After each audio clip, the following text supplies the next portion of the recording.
Hi and welcome back to the Citytilidie channel. We're all staying safe and well, and we're looking at the retrial of Benjamin Mendy. A slight change today. I think there's some technical hitch from the court, so we've just basically got a report at the end of the day. So I can't give you a sort of minute by minute sort of go on it, but we'll sum up what actually happened today in court. Of course, I've got this a little bit later, so my apologies for being a little bit late. And this is day 10, 12th of July 2023.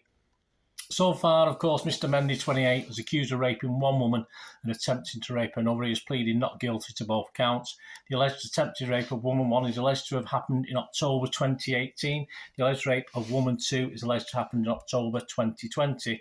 Judge Stephen Everett is the Honorary Recorder of Chester, is overseeing the trial, and the prosecution is represented by Benjamin Aina KC. We've already had his summing up for his, and the defence by Eleanor Law. So obviously that was what happened in court today. Eleanor Laws gave her summing up Eleanor Laws case. Please, if you are new to the channel, push that subscribe button, push the bell notifications. Everything's City, of course, mainly football, but we followed this case from its outset last year, so we're going to follow it to the bitter end, which shouldn't be too long now. We're getting near the end, so please give us your support, and you can give us a thumbs up, guys.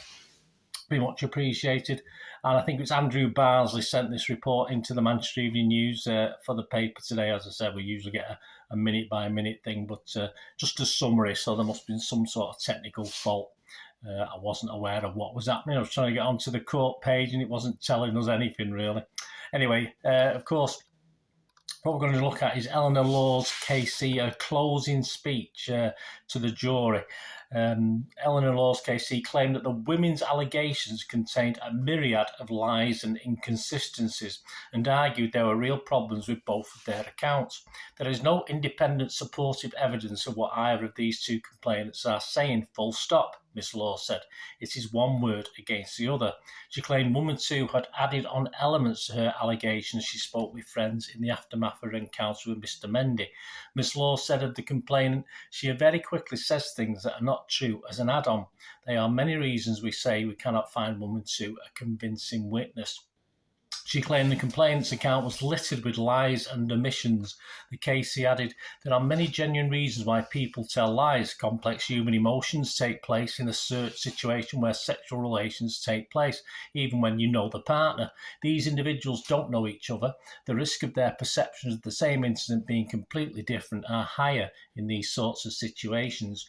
During the trial, Mr. Mendy said in evidence he didn't try and repair the damage after woman 1 became upset, because at the time I didn't care, while denying that he'd forced himself onto her. Miss Law said doesn't care about feelings had been turned into doesn't care about consent, which are two different things altogether. It doesn't matter how much mudslinging there is, you have to look at what the evidence is. Miss Laws urged the jury to beware of making assumptions, including that because someone has a particular lifestyle or particular attitude towards sex, there is an assumption that they are a sexual predator who doesn't care about consent. She said, because we live in a world where there are men and women who engage in particular lifestyle, enjoy sex in perhaps a way that their parents and grandparents could not conceive of, but that is the real world. He, Mr. Mendy, did have wealth and status, and it was attractive. It may have sounded arrogant to anyone who isn't walking in his footsteps, but these sort of sexual encounters were not difficult for him to engage in. In their closing speech yesterday, on Tuesday, the prosecutor claimed that both complainants were not interested in Mr. Mendy. In her speech, Miss Laws told the jury, don't make assumptions that either of these two women were not interested in him whatsoever. They both ended up, despite their lack of interest, in Mr. Mendy at his home, who happens to be a Premier League footballer. Concluding her speech, Miss Laws said, whatever you may think about this, Mr. Mendy's lifestyle, however difficult you may find the decision, if you are not sure, it is your duty to acquit. So there you go, guys. That's, as I say, a bit more of a summary today of what happened in court as the defence summed up their case. I'll be back hopefully tomorrow with more up-to-date news. As I said, I'm fairly sure there's some sort of technical fault from the court that we didn't get a live summary, so hope that was okay. And please leave us your comments. It'd be great to hear from you as we sort of get to the end of this.